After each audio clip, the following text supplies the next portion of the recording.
Undertale is the worst game ever made and looks like it could have been made in MS Paint. I've been saying this for years, but Undertale is complete crap. Having played it on stream, which I had not done previously, that fact has kind of been reaffirmed. It's weird going back to this one and seeing like how bad the visuals look, how terrible the setup is, how poor the writing is, and coming across a piece of music that was blatantly plagiarized from some 90s Falcom game. Okay, it was remarkable seeing just how lazy this game is, how badly it's aged, how it's becoming more and more transparent, and what's more, it becomes more and more obvious just how fake and gay Undertale's fan base actually is, because that's something that we're seeing a lot of when it comes to like a lot of these less high quality indie games, is that they get this very dedicated hardcore like following that insists these games are like big deals and that insists that they're like way bigger and better than anything else that comes out. But the reality of it is something like Undertale is not relevant. Nobody cares about it. Nobody remembers it at all. And that fact becomes more and more apparent every year. But fanboys desperately try to keep this thing relevant. And I noticed that very, very clearly when I clicked on the Indie World demonstration, right? I was just like, okay, let's look at this presentation. Let's see if there's anything good here. And there wasn't. Okay, so I scroll down to the comment section. And what was the number one comment on there? What was the number one comment on the Indie World section? Please don't put Undertale in the Indie World presentation. It's so much better than that. You look at this comment, and it's like trying to like humble brag. It's trying to do this thing where it's like, oh yeah, we can't have Undertale in this presentation because it's so much bigger than all these other games. It would just kind of overshadow it. Like, Undertale needs to be in the general Nintendo Direct. And I was just sitting here thinking that, like, this is, like, the most transparent, basic bitch thing I've ever seen in my life. Because these guys know that if Undertale were to appear in an indie presentation, first of all, it would get mogged by, like, other better indie games.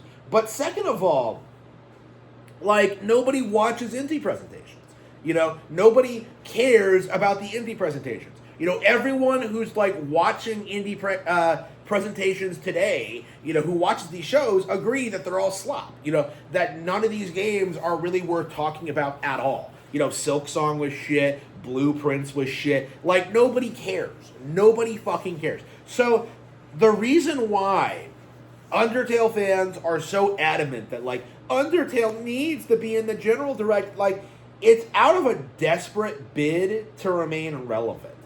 Like, because these guys have spent the past decade revolving their lives about Undertale, celebrating Undertale, worshiping Undertale, getting excited about Undertale fan games. Like we saw this happen when the Nintendo Switch 2 Direct launched, in that, like, Toby Fox announced that, like, Undertale Chapters 3 and 4 were launching on Switch 2. And this was clearly, like, deliberate, right?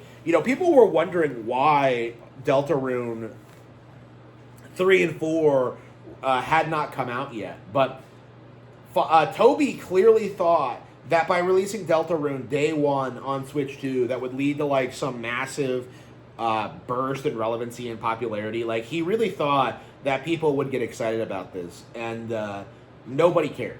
People don't even, like, didn't even realize that it came out. I actually think I did the math, and I believe Deltarune was the least talked about announcement during that initial Direct. So, like, we already have kind of an indication of what happens if Undertale gets talked about in a general Nintendo Direct, is that it just gets buried by all the real announcements.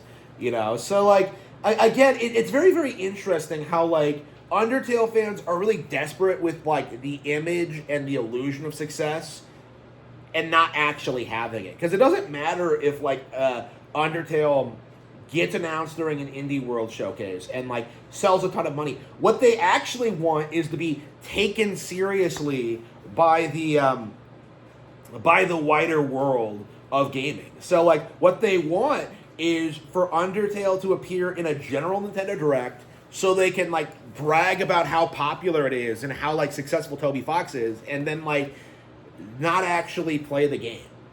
And that's been the reoccurring trend with this game and with Toby Fox for like the past 10 years, is that nobody cares about Deltarune or like the actual products that are coming out, the actual games. Like what everybody gets hyped up about, what everyone gets excited about is that like, oh yeah, Toby Fox, oh he composed for Game Freak, oh he was in the same room with Sakurai, oh like he went to Sakurai's house, oh like you hear like all of this like stuff, right? All this stuff about like Toby Fox living in Japan and supposedly about how he's super popular there and how everyone loves him, and like the reality couldn't be more different, like again, it's kind of shocking when you look at like the narrative versus the reality, and that's what really interests me about this situation, is that we're still seeing people like worshiping Undertale, like fired up about Undertale, doing their best to like hype up Undertale, to glaze it, to say it's as relevant as like a major Nintendo first-party release. But the simple fact of the matter is that's not true, and it never will be true. Undertale is like a meme game that appeals to people that very desperately wanted to keep to push Toby Fox's politics into Japan, to try and like warp Japanese game culture into being like some woke parody of what it was before. Like this was obviously some like decade-long psyop, desperately trying to cause all these problems, and it's ending in failure essentially. Again, it's rather remarkable to see like the extent that these people will go to keep up the facade, to try and keep gaslighting people into thinking that Toby Fox is relevant or that this is some big deal. As far as I'm aware, I didn't actually watch the Indie World Showcase. I don't even think they had an Undertale-related announcement. And yet you have someone in the comment section like getting a ton of support for talking about it.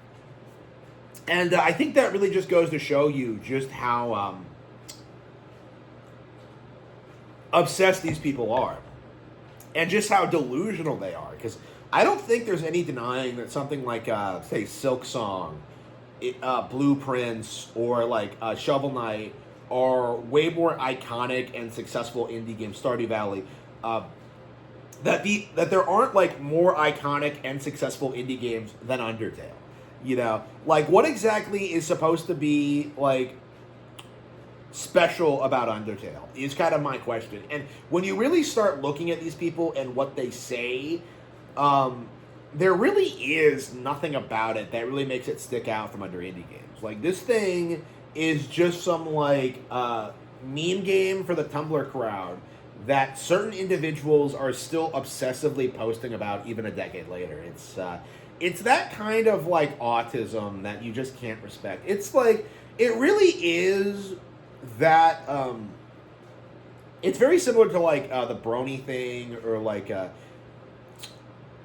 Axis Powers Italia. Like there's a lot of there's a subculture of these people that still worship like Twilight and like other low quality franchises. Like this is very similar to that. I think this is a very good example, I think, of how delusional and out of touch Undertale fans actually are.